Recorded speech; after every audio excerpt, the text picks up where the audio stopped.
A adulteração do Evangelho de Cristo refere-se à distorção da mensagem pura e verdadeira de Jesus, substituindo a verdade divina por ensinamentos humanos, interesses pessoais e doutrinas que não encontram respaldo na palavra de Deus. Isso não é algo novo. O apóstolo Paulo já alertava sobre isso. Estou admirado de que vocês estejam se afastando tão rapidamente daquele que os chamou pela graça de Cristo, para seguirem outro evangelho que, na realidade, não é outro. O que ocorre é que algumas pessoas os estão perturbando, querendo perverter o evangelho de Cristo. Gálatas 1:6-7.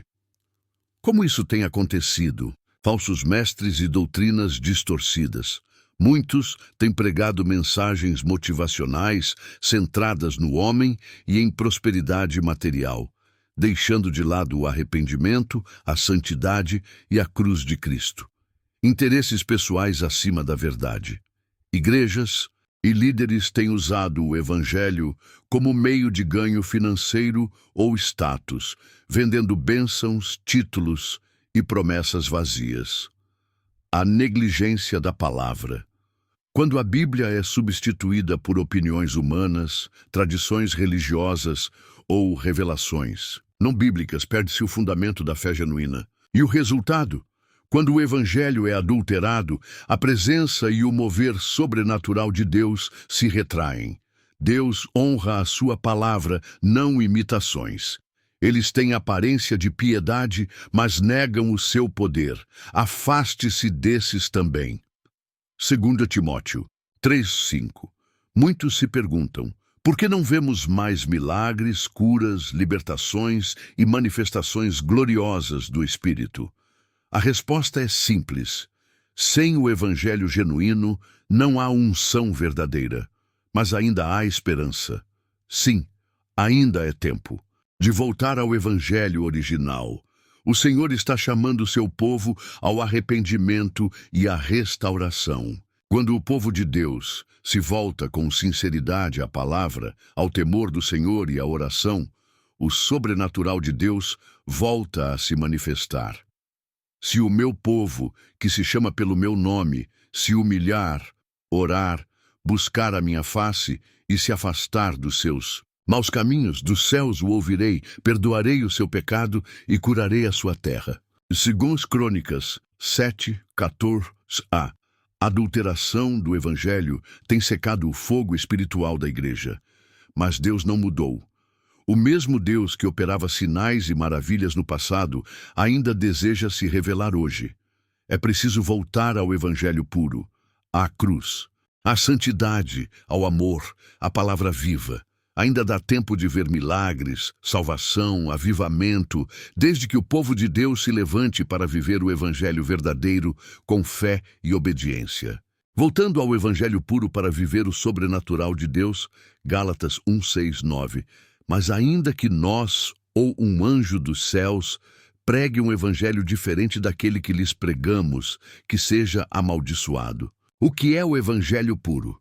O evangelho puro é a boa nova da salvação através de Jesus Cristo, que inclui a morte de Jesus pelos nossos pecados, 1 Coríntios 15:3.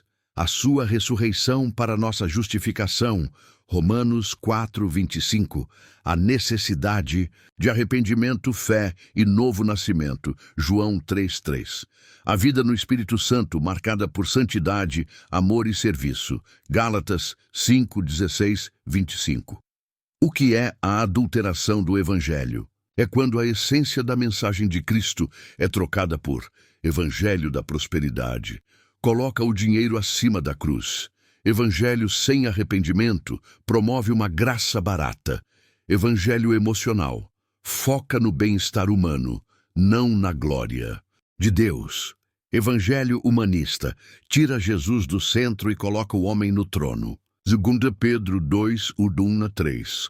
Haverá entre vós falsos mestres que introduzirão heresias destruidoras. As consequências da adulteração.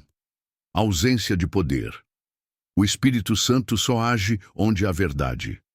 Igrejas frias, sem frutos e sem unção. Pessoas enganadas, vivendo na carne, achando que estão bem com Deus. O nome de Deus é blasfemado por causa de falsos testemunhos. Isaías 59:2. As vossas iniquidades fazem separação entre vós e o vosso Deus. Deus ainda opera o sobrenatural. O problema não está em Deus ter parado de agir, nós é que nos afastamos de sua verdade. Marcos 16:20. E eles saíram e pregaram por toda parte, e o Senhor cooperava com eles, confirmando a palavra com os sinais que a acompanhavam. Os sinais seguem a palavra verdadeira. Quando voltamos ao Evangelho genuíno, milagres, curas, libertações e salvação voltam a acontecer. Como voltar ao Evangelho puro? Arrependimento genuíno. Convertei-vos, pois, e sejam cancelados os vossos pecados. Atos 3:19. Amor pela palavra, voltar a estudar a Bíblia com reverência e fome espiritual. Busca pela santidade, o Espírito Santo habita em vasos limpos. Oração e jejum alinha nosso coração com o céu. Comunhão com o corpo de Cristo, viver como igreja, com unidade, verdade e amor. É tempo de se levantar. Deus ainda procura uma geração santa, separada e cheia de poder, que não se envergonha do Evangelho e que vive com intensidade a verdade da cruz. Romanos 1:16. Pois não me envergonho do Evangelho, porque é o poder de Deus para a salvação de todo aquele que crê. Se você chegou até aqui e gostou do assunto, se inscreva no canal, deixe seu like, comente e compartilhe.